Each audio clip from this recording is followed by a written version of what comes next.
गजपति जिला एक दुर्गम जिला होइतबा बेले दुर्गम आदिवासी माने अधिकांश चाष उपरे गुरुत्व देइथांती। नचेत कूली मजूरी अबा बाहर राज्य को दादन खटी निजर पेट पाटना करिथांती।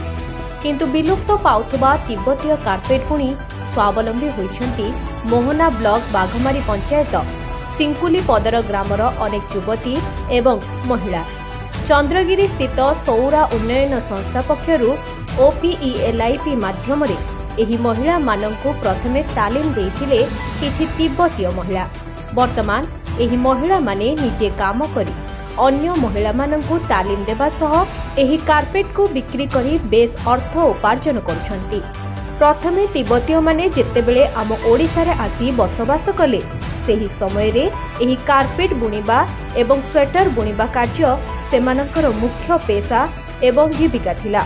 तेबे डिजिटल एवं मेसिन जुगरे ताहा मेसिन माध्यम रे तयारी होइछि सत, किंतु ओडिसा रे ताहा लोप पाइबाकू बसिलाणी।